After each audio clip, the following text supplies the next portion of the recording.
So I was watching the X Zone TV channel last night when I was abducted by aliens, and they kept repeating to me over and over again, simultv.com, simultv.com. What's simultv.com? That's what I asked them. They had it written on the side of their UFO. How do you spell that? UFO. No, I mean simultv.com. simultv.com. simultv.com. Right. simultv.com. Interesting that you were abducted by aliens in a simultv.com UFO last night. Oh, yeah? Yeah. Now that you mention it, I remember now last night I was awakened from a deep sleep. My great-grandmother was standing there. She said she'd come from the hereafter to tell me about simultv.com. She even spelled it out for me. simultv.com, sonny boy. simultv.com. simultv.com, sonny boy. Wow. Yeah. Guys, you'll never guess what my psychic guru just told me. simultv.com. Exactly. Are you guys psychic too? Of course. We all know about simultv.com. simultv.com.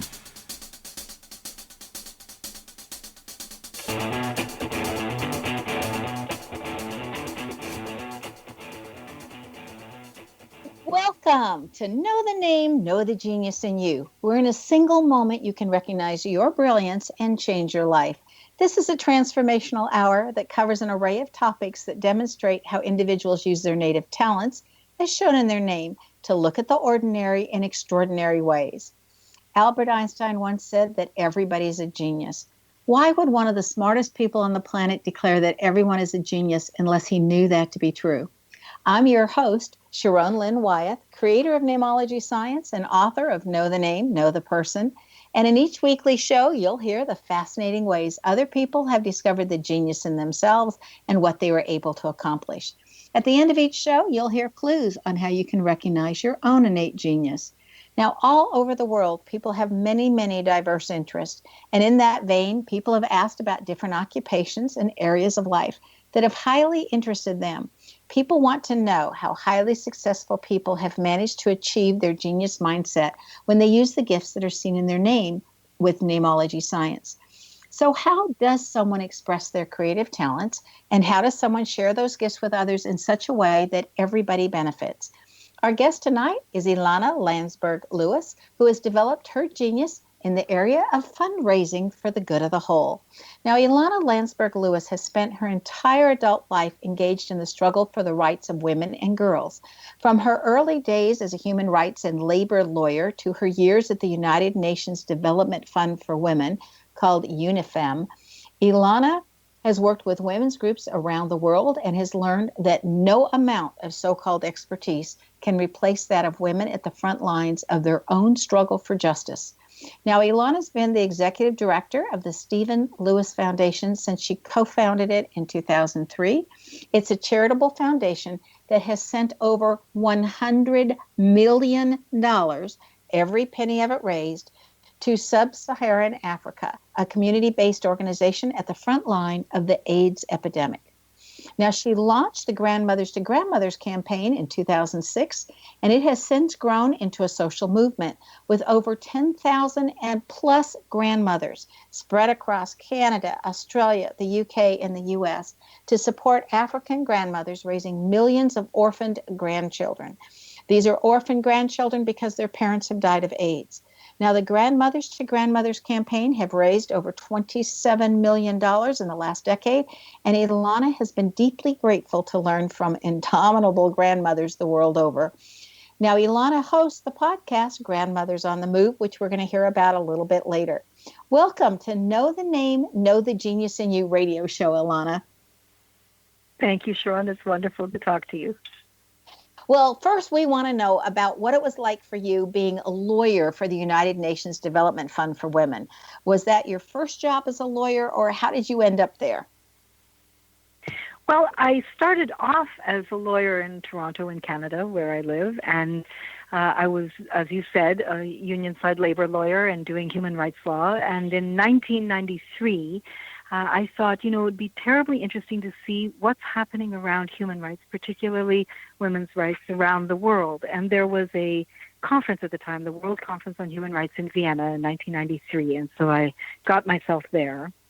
And I was just transformed by the experience, Sharon, because that was the conference it's a government conference, the United Nations conference, and that was the conference where women from all over the world came to have their voices heard and to say what was at the time a revolutionary concept, which was women's rights are human rights.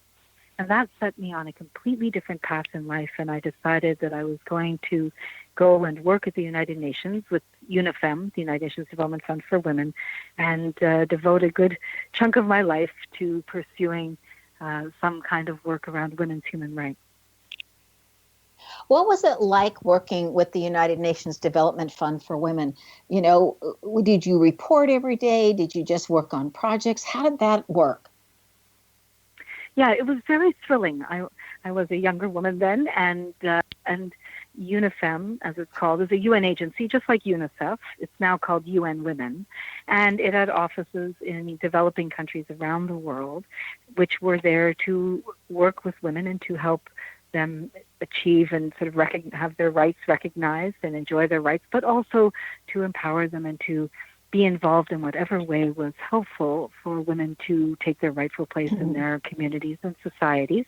And so wherever I was working as something called the CEDAW advisor, and CEDAW is the Convention on the Elimination of All Forms of Discrimination Against Women, which is the Women's Convention out of the United Nations. And so when women's groups were wanting to talk about their rights, advance their rights, whether it was around being represented in Parliament or having access to economic empowerment, they would ask for us to come and to work with them just to give them information and access to the kinds of rights to which they could avail themselves.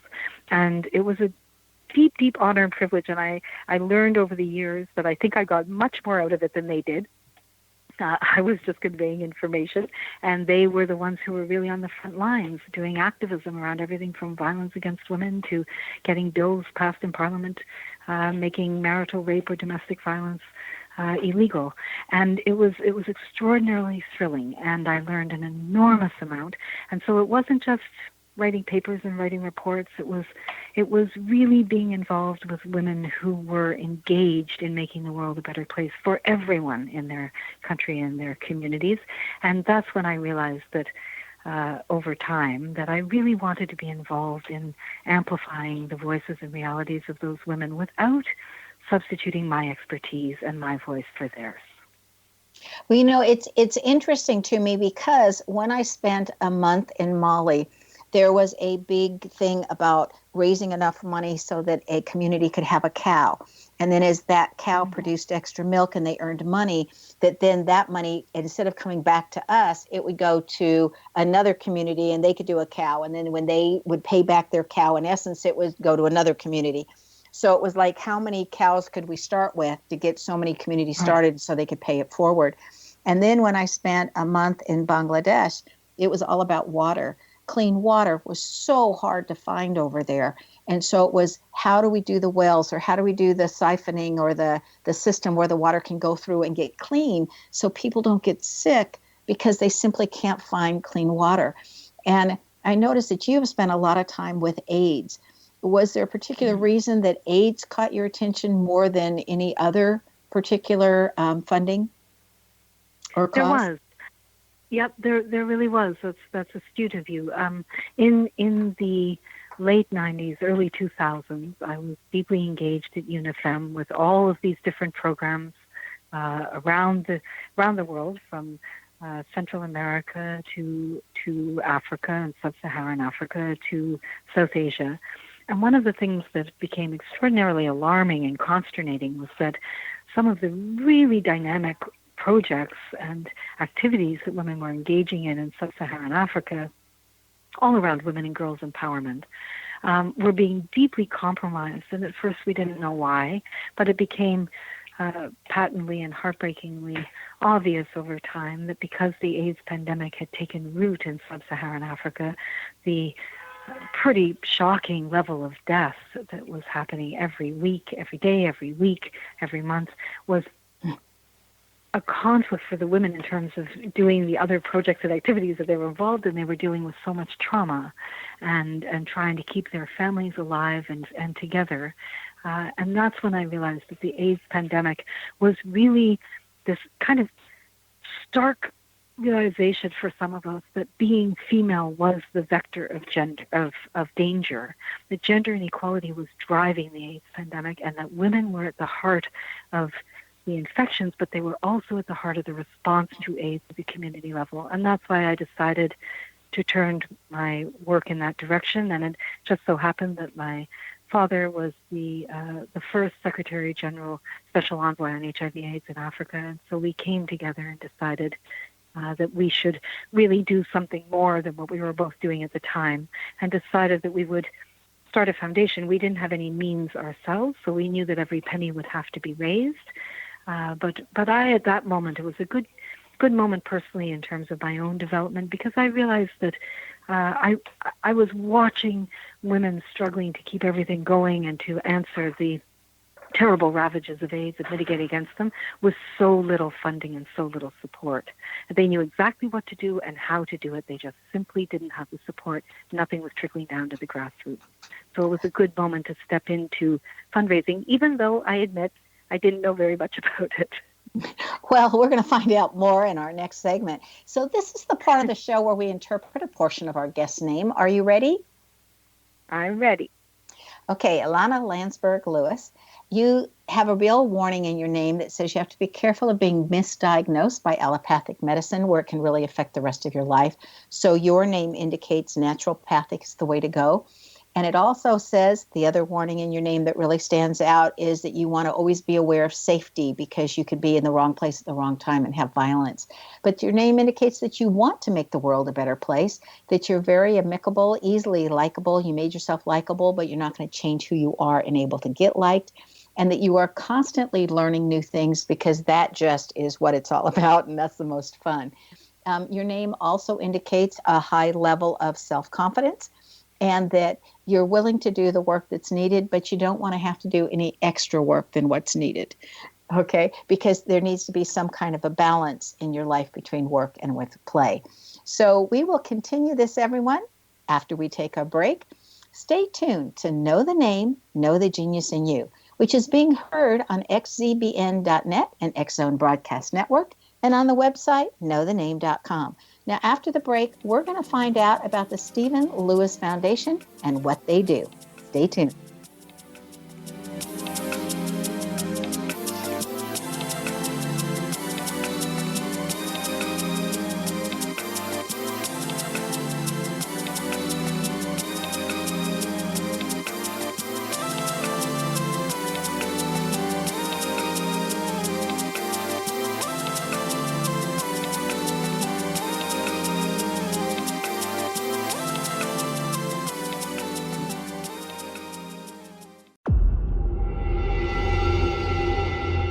Whether you're a skeptic or a believer, join me, Rob McConnell, as together we'll investigate the world of the paranormal and the science of parapsychology here on the X Zone Radio TV show on XZBN and the X Zone TV channel on Simul TV. Since 1990, the X Zone Radio TV show has been the place where people dare to believe and dare to be heard. Together, we'll investigate UFOs, aliens, ghosts, Bigfoot, psychic phenomenon, lake monsters, conspiracy theories, government cover-ups, the truth embargo, alien abductions, ESP, haunted locations from around the world, and so much more. With over 28 years of broadcasting and more than 4,500 individual guests, the X Zone is truly a place where fact is fiction and fiction is reality, as evidenced by the credibility, integrity, and professionalism of the guests that we bring to our international audience. If you have seen a UFO, had a close encounter, seen a ghost, Bigfoot, lake monster, or a story that you would like to share or have investigated, contact me, Rob McConnell, by sending me your email to xzone@xzoneradiotv.com, or you can call toll-free 1-800-610-7035, extension 143, and on Skype, X Zone Radio TV. For more information on the X Zone Radio TV show with yours truly, Rob McConnell, visit www.xzoneradiotv.com or www.xzonetvchannel.com or simultv.com and xzbn.net. Until next we meet here in the X Zone from our broadcast center and studios in Hamilton, Ontario, Canada, always remember, X Zone Nation, keep your eyes to the sky and your heart in the light.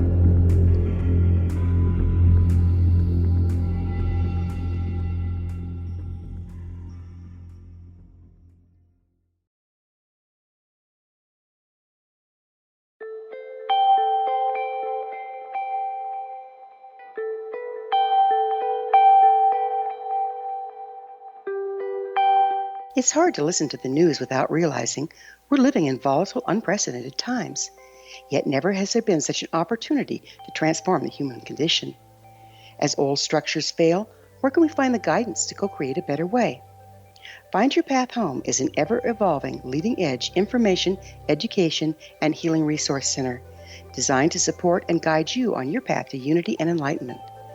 Based on sound principles employed by shamans worldwide, we provide techniques that can support you through the current transitions, offering online shamanic classes, international long-distance shamanic healing sessions, complimentary Mission Evolution radio episodes and Stairway to Heaven TV vignettes, seminars, retreats, and much more. All of this can be found on findyourpathhome.com.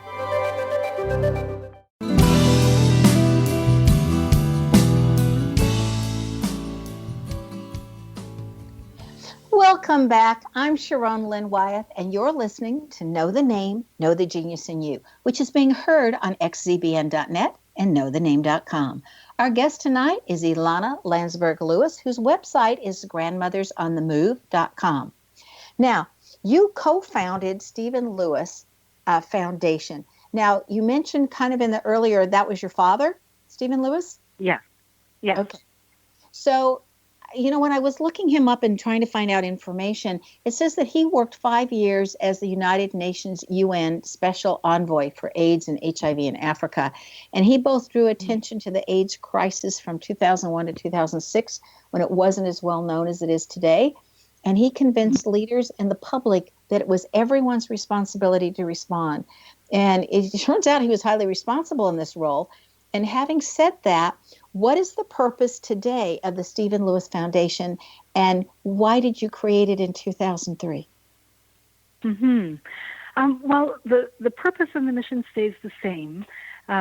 When we started it together in 2003, the founding notion, Sharon, was that my father had been traveling around the African continent in his capacity as the special envoy in HIV and AIDS, and he often described it as a death march, going from hut to hut, home to home, city to city, village to village, watching people die in massive, heartbreaking numbers, and millions of children being orphaned by AIDS.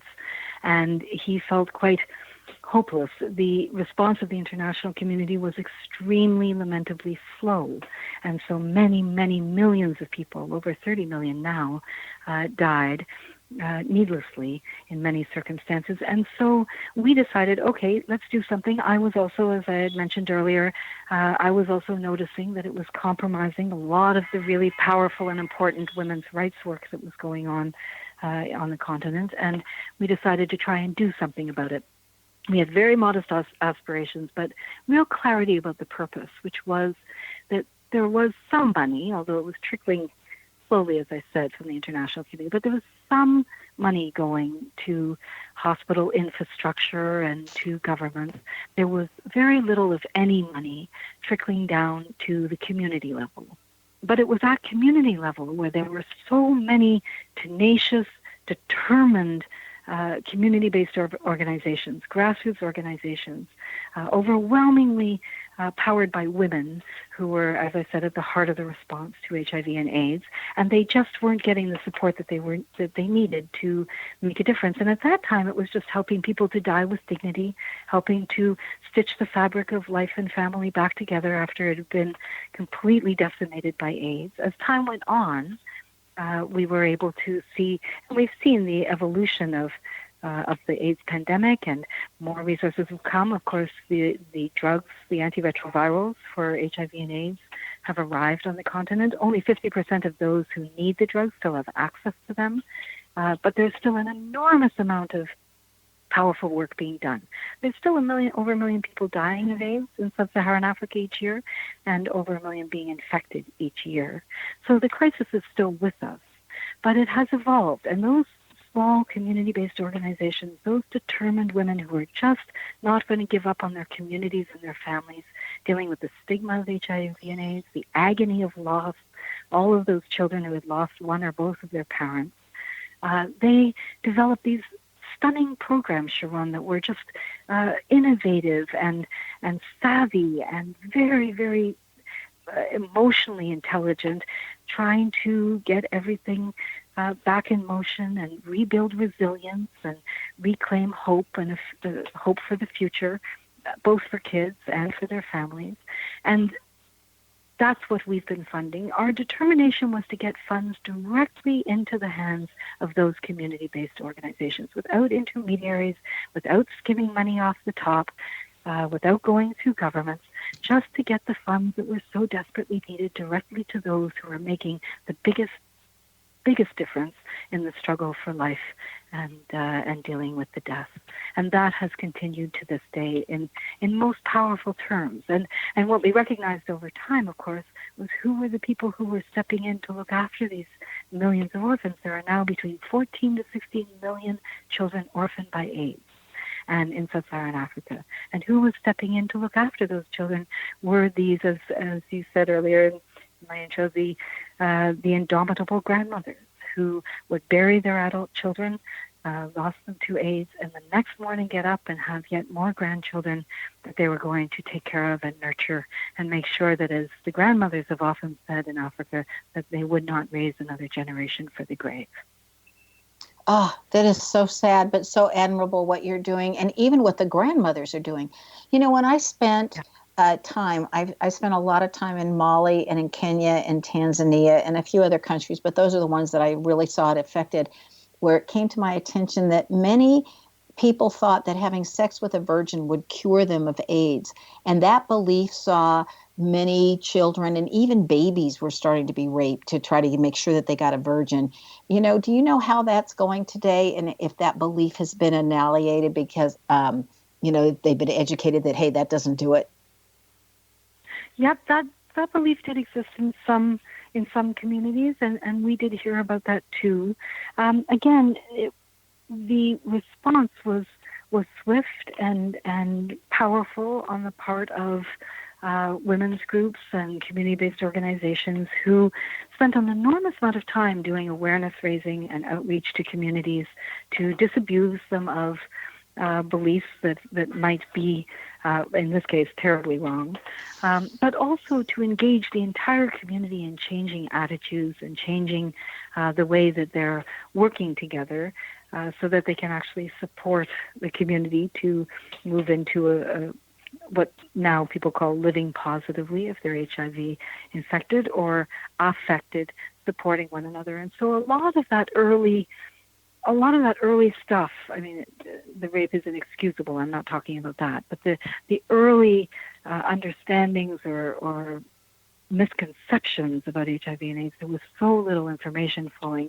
Really, at community level, there has been an incredibly sophisticated response to all of that. So yes, you absolutely see changes in all sorts of areas where people just didn't know what was happening and what the disease was, and that is not the case now. And we know that there are still people who need to be reached, and with our partners, we've supported over 1,600 initiatives with over 300 organizations in the 15 countries in sub-Saharan Africa hardest hit by the AIDS pandemic, amongst them the countries you mentioned, Kenya, Tanzania, Malawi. And they tell a story over the last 15 years of that sustained support, of really transformative work in the lives of communities. And there are a lot of young people who are now taking positions of leadership and peer-to-peer mentorship and making sure that as much information and awareness is spread. And that makes a tremendous difference in everyday people's lives. So Ilana, how did you keep your approach to the AIDS and HIV epidemic in Africa to remain informed, responsive, relevant, and effective over the years? Well, the key is for us has always been this sort of self-given mandate that we don't drive the agenda. I've been talking a lot lately about the commodification of philanthropy. We see sort of holiday or Christmas catalogs where you can buy a goat or buy chicks for a community, and that's I've always done that. I'll speak personally for myself. That has some really problematic dimensions to it. These communities are dealing with a multi-layer of challenges, and the grassroots groups talk very intelligently about a holistic approach, which I've always loved. It's not aromatherapy. It's not in that realm. When they talk about taking a holistic approach, it's a very serious concept, and it's why the work has been so effective. And we've learned from them, and they drive our agenda and tell us what really is working and what needs to be done, because they're the experts at the community level. And the holistic approach is tremendously interesting, and I think quite organically knowable and understandable to us. You know, you can have a program that gets kids into school, and the people who are funding that program, the donors, want to know how many kids got into school, how many kids graduated. And those are important numbers, sure. But the real story doesn't get told, and the real understanding of what it takes for this community to get the kids back into school and to do well and flourish and graduate and have a vision of the future.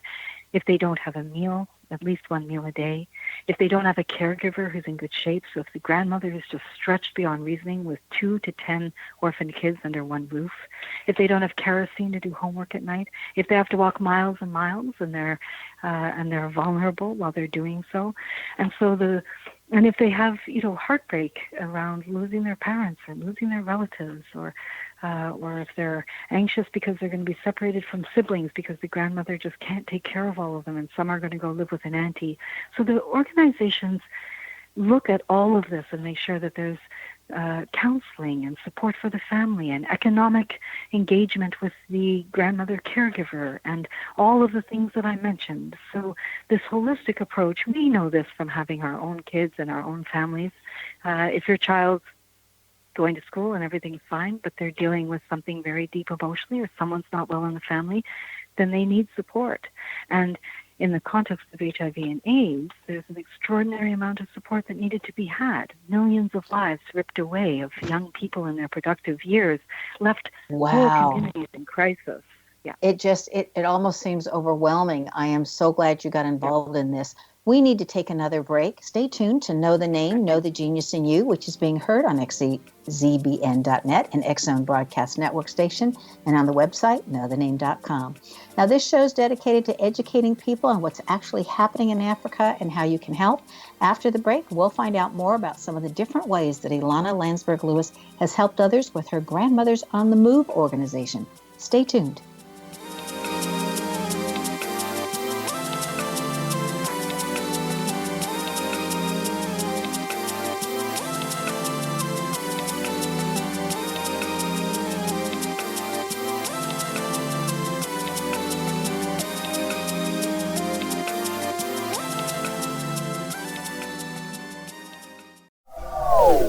They are here, and they've been here for thousands of years, making their presence known in the shadows. They might be seen by a lonely motorist on a deserted road late at night, or by a frightened and confused husband in the bedroom he is sharing with his wife. But who are they? What do they want? Why are they here? Perhaps most concerning, has the government been aware of their presence all along? The new book by Eli Marzulli, UFO Disclosure, the 70-year cover-up exposed, delves into the world of UFOs. Can full disclosure be soon?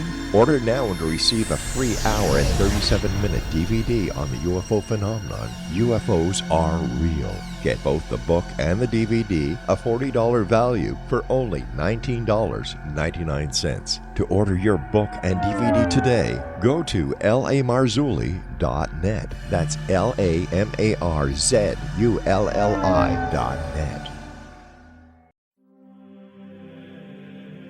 Rob McConnell here, presenting an overview for Nicholas Paul Jennings, author of a fascinating book, Amen. It presents facts revealed by Egyptologists, facts that enable us to understand why Amen is the beginning of creation of God.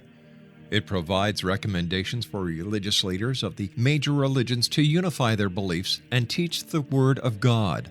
love one another. Amen informs people how mankind conceived God.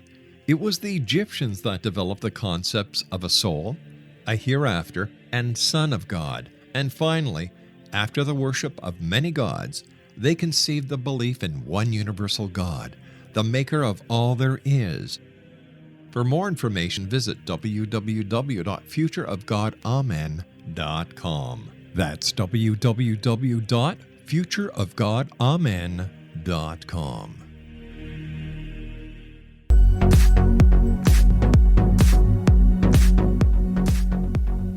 Welcome back. I'm Sharon Lynn Wyeth, and you're listening to Know the Name, Know the Genius in You. Our guest tonight is Ilana Landsberg-Lewis, an expert on knowing how not only to raise millions of dollars for charity, but how to get the most bang for the buck, as the saying goes, when spending the money raised to get the maximum help for each dollar. She can be reached at her website, grandmothersonthemove.com. Now, I just want to say it again, because if you would like to help, please visit grandmothersonthemove.com. Now, Ilana, before the break, it was a heartbreaking listening to you, and I think listening would be so much easier than actually living the tragedies of what the children are dealing with, losing their parents, trying to get educated. And, you know, one of the things that I found when I was in Mali is that starting in third grade, instead of teaching in the native tongue, all the classes were in French. So if the child didn't also know French, they stopped going to school. And then they had another ruling that only the oldest child could attend school, and that one had to come home and teach the younger ones. And so is that also a concern of what you're finding with the schools around the rest of Africa? No, I can truly tell you no. That is there have often in history been all sorts of colonial impositions, but that has not been the response elsewhere. And in fact, there has been really concerted efforts made by communities and by schools and by sort of local governments and national governments to get kids into school and to support them, and certainly to be speaking the national and local languages. So yeah, I mean, I think there's been an enormous effort there, particularly with children who have been orphaned by AIDS, and there's been unbelievable progress made. Kids graduating and doing well and feeling hopeful about their future, and if they're infected with HIV, getting access to the necessary medication and living hopefully. Of course, there's a lot more to be done. As I said, there's 50% or fewer kids across sub-Saharan Africa who have access to the life-saving medication that they need, those who are HIV infected. And so there's a lot more work yet to be done. But it's moving. It's moving with alacrity and intelligence at the grassroots. That's where the real change happens. And I also noticed when I visited some of the schools when I was traveling around that there was such a short supply of books and pencils and paper and things that here we just so take for granted. Like you would have an entire classroom sharing one book, you know, and that type of thing. And they would all have little chalk tablets instead of paper because that way they could erase and keep going. I mean, the conditions that I saw that I thought, oh my gosh, you know, they really want to learn and look what they're willing to put up with. One, they don't know any better, but two, they're so hungry for knowledge. Are you seeing that everywhere you're going to? Everywhere the children are loving to learn, wanting to learn. School creates a place of continuity. If they've been, if you've had loss in your life, if you've had hardship, and so many have, that happens for us here too, right? That for children, school creates that sense of continuity, of normalcy, and so getting kids back into school is incredibly, undeniably important. Yes, the resources are scarce. They're not as much as they need to be or ought to be. There's the need for all of the kinds of programs I was talking about that enhance life and make things easier for kids to benefit from education. Those have to happen in tandem with the actual sort of infrastructure of education. So all of that has to be done, and that's why we do the fundraising and the awareness raising they do. Because the other thing that's happening in so many of the schools, where there are strong community-based organizations, they're all over sub-Saharan Africa, all over the continent. Africa is that that there are these really innovative approaches to education. They come up with really new and innovative approaches which we could stand to learn from. There's an enormous amount of very, very thoughtful and powerful play therapy being done with children, and incredible ways of bringing kids who have had to step out of school or been unable to go to school because they were orphaned by AIDS to re-enter school and get back up to speed. So there's really brilliant work being done. Which is just amazing. I'm just curious, since you co-founded the Stephen Lewis Foundation with your dad, is he still with us? Yes, he certainly is. Yep, he's still out there doing his thing. Wonderful. And he's. I bet he's so pleased with what's been happening. Sorry? I said, I bet he is so pleased with what you've been able to do with the foundation. Oh, yeah, it's been incredibly gratifying. I think the thing that has been most powerful at this end of the equation is the response from people. It's been really overwhelming and heartwarming, but also I think it's really quite wonderful that even when governments did not respond as they should have in the early years, even when AIDS is quite a bit off the radar, certainly AIDS in Africa is fundamentally off the radar of a lot of the consciousness around the need for awareness raising and fundraising, that individuals and unions and teachers and schools and people in families are still incredibly mindful of what's happening, really care about this, have come together in common cause, and that's very much what the grandmothers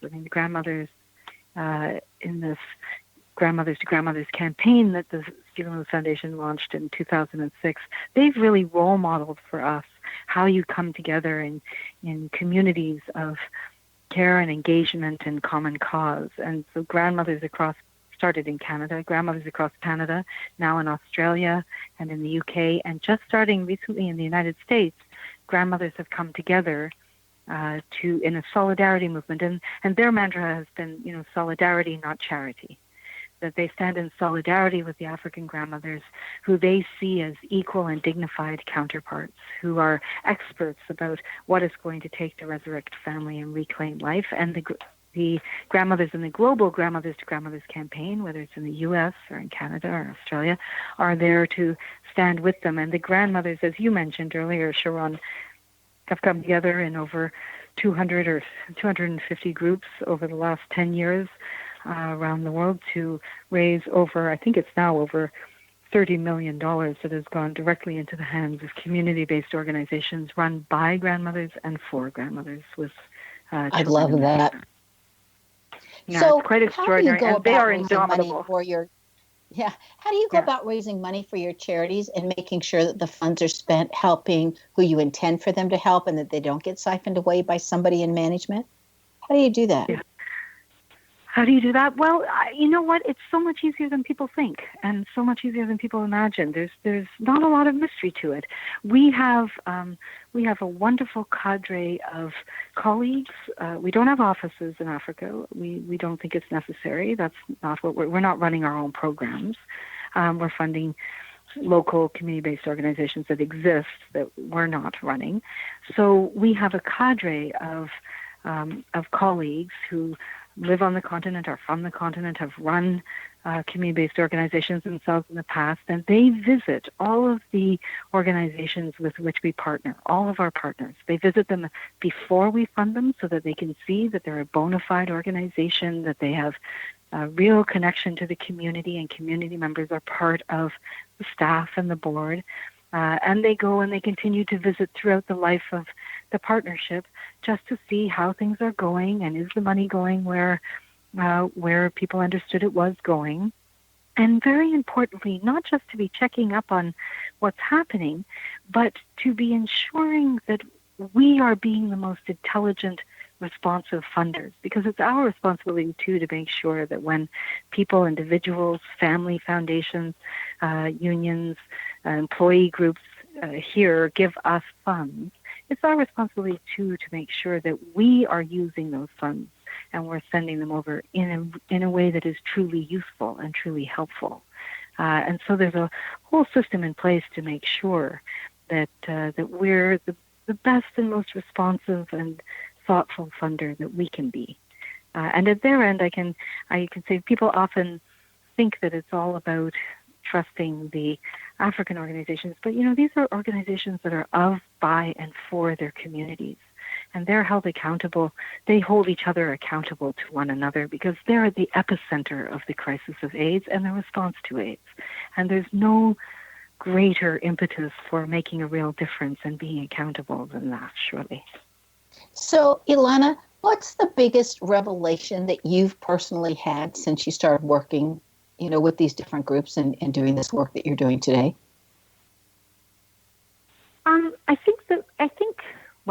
don't know if it's the biggest, but it's certainly one that I think about a lot. It's just that I had heard for a long time from a lot of people that there was a lot of cynicism around charitable works and around funding, that there was a lot of donor fatigue, I think they call it, but that is not my observation. What I have seen is that there's an incredible wealth of generosity of spirit. I think that people really respond to, and it resonates deeply for people that this is about solidarity, that these African communities are doing everything in their power to overcome the ravages of AIDS, and they've moved so far, and that all they need is some of the support. They have all the know-how, and that has been very touching to me, that people actually really do respond. I think people in the United States and Canada as a whole are incredibly generous people. But we need to take our last break. Stay tuned to Know the Name, Know the Genius in You on xzbn.net and knowthename.com. Now, after the break, we're going to find out what Ilana Landsberg-Lewis has in her name that has assisted her that you just might have in your name as well. Stay tuned.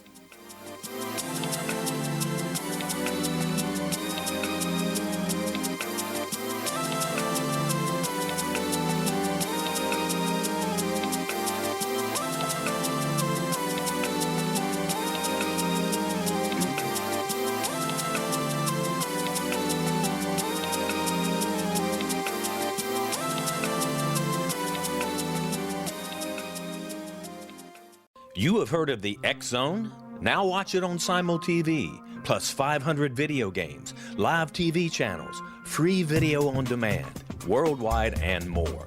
Does this sound like tomorrow's television? Well, it is, but you can have it today, right now. It is Simul TV. Simul TV offers what the others only wish they could provide. 15 exclusive channels like X Zone, sci-fi, and horror. We are worldwide. No other provider offers that. 500 built-in video games. No need to have an extra expensive system. We have them included. Free video on demand. Live streaming events from around the world. Interactive online network, and much more. Tomorrow's TV today. Simul TV. Sound too good to be true? Well, it's not. You can have Simul TV today. Sign up at simultv.com. Do it today. They are here, and they've been here for thousands of years, making their presence known in the shadows. They might be seen by a lonely motorist on a deserted road late at night, or by a frightened and confused husband in the bedroom he is sharing with his wife. But who are they? What do they want? Why are they here? Perhaps most concerning, has the government been aware of their presence all along? The new book by L.A. Marzulli, UFO Disclosure, the 70-year cover-up exposed, delves into the world of UFOs. Can full disclosure be soon?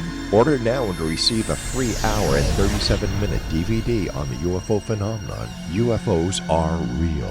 Get both the book and the DVD, a $40 value, for only $19.99. To order your book and DVD today, go to lamarzulli.net. That's LAMARZULLI.net. So I was watching the X Zone TV channel last night when I was abducted by aliens, and they kept repeating to me over and over again, simultv.com, simultv.com. What's simultv.com? That's what I asked them. They had it written on the side of their UFO. How do you spell that? UFO. No, I mean simultv.com. simultv.com. simultv.com. Right. simultv.com. Interesting that you were abducted by aliens in a simultv.com UFO last night. Oh, yeah? Yeah. Now that you mention it, I remember now last night I was awakened from a deep sleep. My great-grandmother was standing there. She said she'd come from the hereafter to tell me about simultv.com. She even spelled it out for me. simultv.com, sonny boy. simultv.com. simultv.com, sonny boy. Wow. Yeah. Guys, you'll never guess what my psychic guru just told me. simultv.com. Exactly. Are you guys psychic too? Of course. We all know about simultv.com. simultv.com.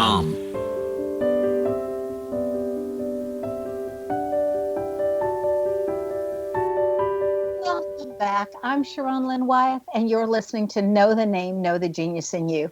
Now, our guest tonight is Ilana Landsberg-Lewis, whose website is grandmothersonthemove.com. Again, that is grandmothersonthemove.com. Now, she's taken her skills to a level where she's able to share her secrets with others for them to be able to raise money and how to do it so that she can help people in Africa combat AIDS. Now, in this segment of the show, I'd like to really address your work, Ilana, with Grandmothers on the Move, that your Stephen Lewis Foundation began in March of 2006.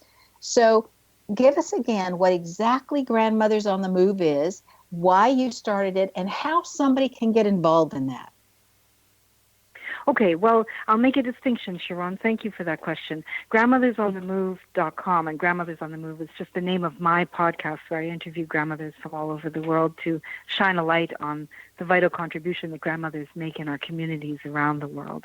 But the Grandmothers to Grandmothers campaign of the Stephen Lewis Foundation is a global campaign. The Stephen Lewis Foundation is the hub in Canada, and that campaign that started in 2006, you can go to the StephenLewisFoundation.org or GrandmothersCampaignUSA.org if in the U.S. And there's also a Grandmothers Campaign website in Canada, and it can tell you how to join and what it is. And fundamentally, that's a solidarity campaign where grandmothers, first in Canada, then Australia and the U.S., have come together over the last decade to stand in solidarity with African grandmothers who are raising millions of grandchildren and children orphaned by AIDS. And the grandmothers come together in groups. Each group has its own name, but they're all part of the Grandmothers to Grandmothers campaign of the Stephen Lewis Foundation. And they raise awareness about AIDS in Africa and the dignity and intelligence and tenacity of the African grandmothers, and they raise funds. And it's quite amazing. It's very cool, Sharon. I mean, the grandmothers are really indefatigable in their work. They have marathons, they have Scrabble tournaments, some make crafts, some have bicycle marathons, and the Scrabble tournament raised $100,000 in one night. And there was a group of grandmothers out west on the West Coast who went on a bicycle marathon and raised over $70,000 in a couple of days riding kilometers. These are women in their 60s, 70s, 80s, women who have come together. They don't always know each other. Sometimes it's just a couple of friends who decide that they hear about what African grandmothers are doing, and they understand that there's a reason why the world isn't hearing about the grandmothers of Africa who are raising children who have been orphaned and who have buried their own adult children. And that's because we don't pay enough attention, and we certainly don't shine a spotlight on grandmothers and the role that older women play in our communities. And at the heart of the response to the HIV and AIDS pandemic in Africa has been these really extraordinary and unstoppable grandmothers who have come together with their community organizations. And so I think grandmothers around the world who hear about this understand that it's not acceptable to have these grandmothers be invisible, and it's certainly not acceptable that they're not being supported adequately as we call them and as they call themselves, as they are the guardians of the future. And then they have to, in their twilight years and in their later years, begin to parent all over again, right in the midst of the grief of losing their own adult children. And so the Grandmothers to Grandmothers campaign brings grandmothers come together, and grand-others, by the way. There's a whole other category of grand-others. If you're not a grandmother, you can still join, come together and raise this awareness and have raised over $30 million in the last decade that goes directly into the hands of these community-based organizations and the grandmothers who run them. I just think that's incredible. I just think how much fun. I mean, I know from being there, about different organizations and what's happening and everything. And I had never heard of this grandmother group. And I just think what an enjoyable way to help other people across the world improve their lives and what a difference it can make. So, Ilana, what's kept you motivated this entire time? I mean, this is a lot of work, and I know you don't get paid. So what has kept you motivated to do this? Well, as the executive director of the Stephen Lewis Foundation, I do get paid, Sharon. It's a full-time job. The Grandmas on the Move podcast is a personal side project. But you can hear grandmothers from the Grandmothers to Grandmothers campaign interviewed on the podcast periodically. You know what keeps me motivated is actually the people that the foundation exists to serve. You know, the Africans at the heart of the AIDS pandemic and the grandmothers and the women at the heart of the response to AIDS are so inspiring. They work hard, they work intelligently, they're so thoughtful, and their programs are transformative, and they are turning the tide of AIDS in Africa, slowly but surely, and always without adequate funding. But it's people here too who respond, who keep me hopeful that we can do this with respect and with an understanding and appreciating that they are the real experts and the agents of change in their own lives.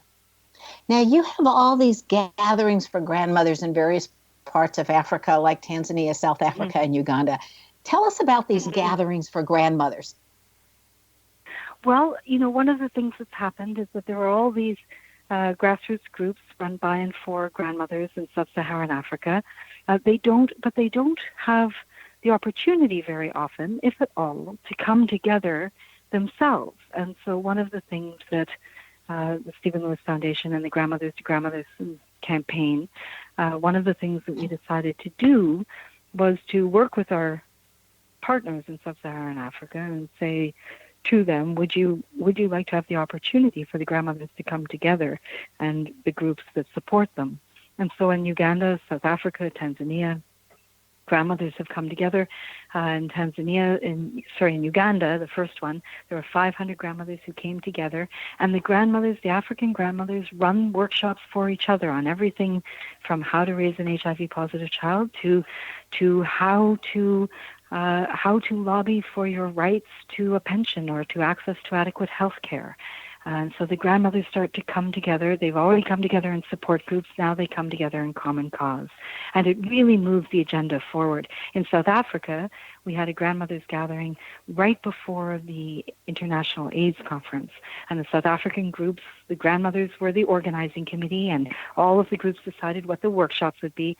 And then right before, on the eve of the International AIDS Conference, 2,000 grandmothers South African grandmothers marched to the steps of the AIDS conference to say, we must be heard, we must be visible, we must be supported. Absolutely incredible. Now, tell us about the Circle of Harmony concert that's coming up in February in Burlington, Ontario, where people can go to that, I gather, and it's a fundraiser, or tell us about it. Yeah, well, it's one of the fundraisers. Grandmothers groups across Canada and in Australia, and now starting in the U.S., hold fundraisers like the one you just talked about in Burlington. They hold fundraisers, and as I was saying, they range the gamut from concerts to craft sales to garden walks. The grandmothers have so many creative things that they do to raise funds and raise awareness about the African grandmothers that they exist to support. So that's just one of the examples of the kinds of things that grandmothers come together to do. And it's tremendous because it brings the whole community together, much in the same way that the that their African counterparts have come together in community to ensure that everyone is doing well and thriving in spite of the AIDS pandemic. So if people in Burlington, Ontario want to know more at where the Circle of Harmony concert's going to be, the costs and all of that, give us the website again where they can go and find out more information. Right, so there's the grandmotherscampaign.org. You can go on the Grandmothers Campaign website, or you can go to Stephen Lewis, Stephen with a PH, StephenLewisFoundation.org, and you'll see there all sorts of information that shows you some of the community events, but you can also connect to the Grandmothers Campaign website there, and lots of grandmother group events will be listed there so that you can see wherever you live, what are the grandmothers doing in your community, in your neighborhood, so you can lend support. And if you're a grandmother or a grandother and you want to join up, then you can just get in touch with us at the Stephen Lewis Foundation, or you can go on one of these websites I've mentioned, and there's all sorts of information about how to start a group, how to join a group, and how to bring this richness into your life of communities standing in solidarity. Ilana, this has just been tremendous. I so appreciate you giving us your time to educate us about what's happening, especially with the Grandmothers to Grandmothers. I just think that's phenomenal. So thank you so much for being with us tonight. Thank you, Sharon. It was a real pleasure. I appreciate it. And I'll keep those tips about my name that I didn't know close to me. Yay. Be prepared, surprised, and pleased when you experience Ilana Landsberg-Lewis's work with her Grandmothers to Grandmothers. Again, her website is grandmothersonthemove.com, but you can also go to grandmotherstograndmothers.com, the campaign. Now, Ilana's name excels at constantly being willing and seeking new information. She is a constant learner. This is found in the last letter of her name being an S. If the last letter in your name ends in an S, you will be learning new things your entire life also, and constantly wanting to learn more. Do you know where your genius lies? I'm Sharon Lynn Wyeth, host of the radio show, Know the Name, Know the Genius in You, which can be heard every weekday at various hours right here on xzbn.net radio and X Zone Broadcast Network and on knowthename.com. Now, giving a gift of a name reading this session is easy for you for this season and unforgettable for the recipient. So if you would like to give a gift of a name session, go to knowthename.com to find out more. Knowing what your name reveals helps you to live to your best and highest. Again, the website is knowthename.com. Remember, once you know the name, you know all about the person. This is Sharon Lynn Wyeth signing off.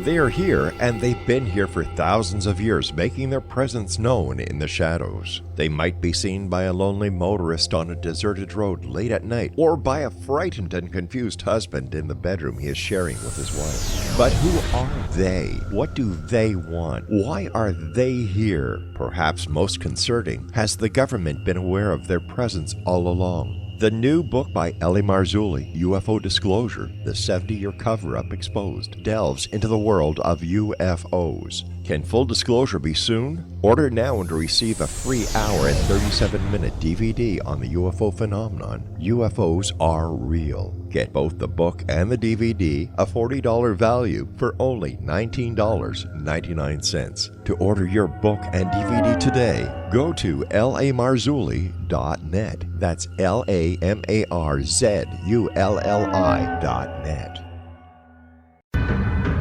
If you are looking for a safe, zero-calorie natural option to the harmful artificial sweeteners on the market today, Just Like Sugar is what you're looking for. Just Like Sugar is a wonderful natural alternative for those health-conscious people who choose a calorie-restricted diet with a great, pure, sweet flavor that tastes just like sugar. Just Like Sugar is a great natural option for people suffering from diabetes and may be useful in restricted diet programs where standard sugars are not allowed and does not cause a laxative effect of some other sweeteners. Just Like Sugar comprises a perfect blend of chicory root fiber, natural calcium, natural vitamin C, and Just Like Sugar's sweetness comes from the natural flavors from the peel of the orange. Just Like Sugar is a natural alternative to harmful artificial sweeteners and will change the way that you believe all natural sweetener products taste. Just Like Sugar is available at your local Whole Foods markets, Wild Oats markets, Henry's, Sun Harvest, and many other fine natural food stores in the U.S., Canada, and worldwide. You have heard of the X Zone? Now watch it on Simul TV, plus 500 video games, live TV channels, free video on demand, worldwide, and more. Does this sound like tomorrow's television? Well, it is, but you can have it today, right now. It is Simul TV. Simul TV offers what the others only wish they could provide. 15 exclusive channels like X Zone, sci-fi, and horror. We are worldwide. No other provider offers that. 500 built-in video games. No need to have an extra expensive system. We have them included. Free video on demand. Live streaming events from around the world. Interactive online network, and much more. Tomorrow's TV today. Simul TV. Sound too good to be true? Well, it's not. You can have Simul TV today. Sign up at simultv.com. Do it today.